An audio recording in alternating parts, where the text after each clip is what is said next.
this video, we will go over the anatomy of a car. The following major systems are included in the vehicle: the body and frame, the engine, the transmission, suspension systems, wheels and tires, control systems, electrical systems. The engine subsystems and the climatic equipment are the only remaining pieces of equipment.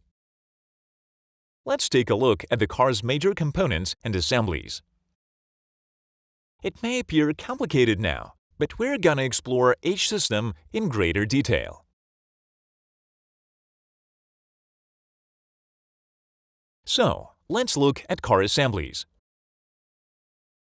We'll begin with the body and frame. This is the body. It provides space for the driver, passengers, and cargo. This is the body together with all auxiliaries and decorative elements. Next comes the frame. It is the main supporting structure to which all other components are attached. It can be a body-on-frame or a unibody construction. The unibody combines the function of the body and the frame. Most modern cars use this type of construction. Body-on-frame vehicles are much rarer and primarily comprise off-road SUVs. The next vehicle system is the engine. The engine is usually located in the front of the vehicle. The engine converts one form of energy into mechanical energy, which is then used to propel the car. The internal combustion engine, ICE, is the most commonly used engine type in automobiles. Such engines rely on the combustion energy of gasoline, diesel fuel, or, in rare cases, another kind of fuel. Electric and hybrid motors are also becoming increasingly popular. You can see a 4-cylinder, 16-valve gasoline internal combustion engine. This engine's operating cycle consists of 4 strokes: intake, compression, power, exhaust. The engine has numerous subsystems such as the intake system, exhaust system, fuel supply system, cooling system, and others. The internal combustion engine generates mechanical work, and the torque is then transferred to the transmission system via a flywheel. The transmission is the device that connects the engine to the drive wheels. It transfers, changes, and distributes torque to the drive wheels. Transmissions are classified based on the type of gearbox.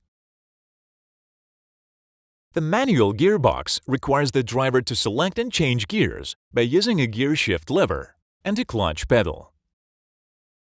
In case of the automatic gearbox, to travel forwards, the driver only needs to shift the selector into the drive mode. Further gear changes do not necessitate driver intervention.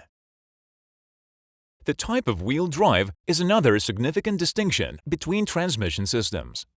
You can now see a vehicle with front-wheel drive. Depending on the type of wheel drive, transmissions can have a variety of structures and compositions. A front-wheel drive manual transmission includes the following components: the clutch, manual gearbox, final drive and differential, and axle shafts. The clutch, final drive, and differential are all contained within the same housing as the gearbox. Now we can see how the engine and the transmission interact.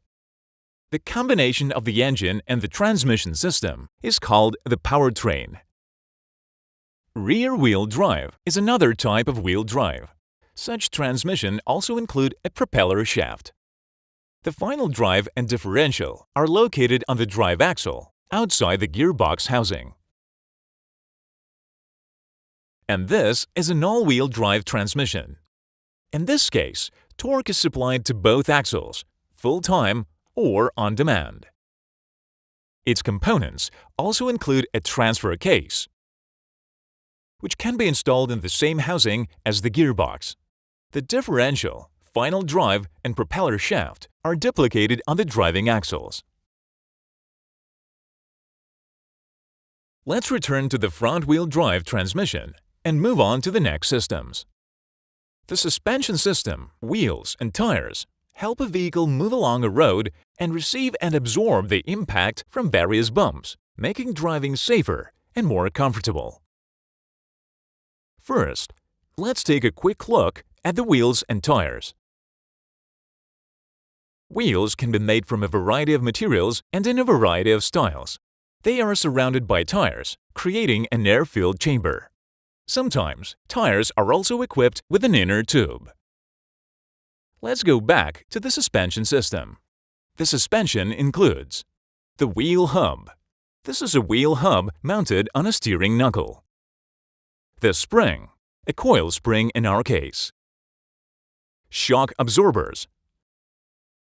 Suspension links, arms, and beams. This type of suspension has an arm control and a shock absorber that performs an additional function of the suspension arm. The anti-roll bar. The subframe and bushings. The front bar of the suspension system uses McPherson struts, which are very popular among car manufacturers.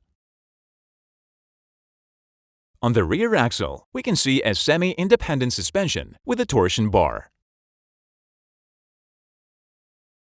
Next, car control systems.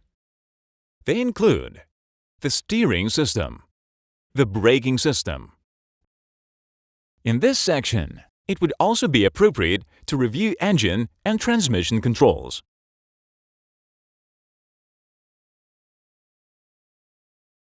The steering system is required to change the direction of the car's movement.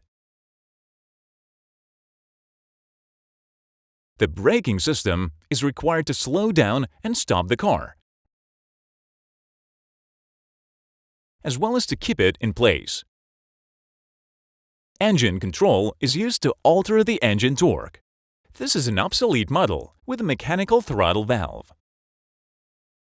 Transmission control is required to temporarily disconnect the engine and the transmission and select the desired gear or the desired gearbox mode. Passing on to electrical equipment. Modern vehicles are inconceivable without electrical equipment. It stores, generates, transmits, and consumes electricity. An electrical equipment within a vehicle can be classified into a few categories: power sources, power consumers, electrical wiring, auxiliary elements. Power sources are the battery and the generator.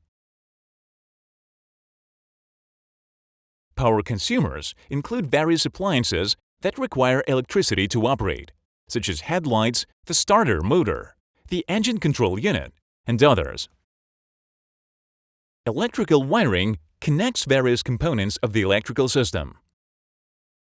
Auxiliary elements include relay and fuse boxes, as well as various buttons and switches. This concludes our review of the basic car components. If you want to learn more about the car's structure, see our next videos. Bye everyone!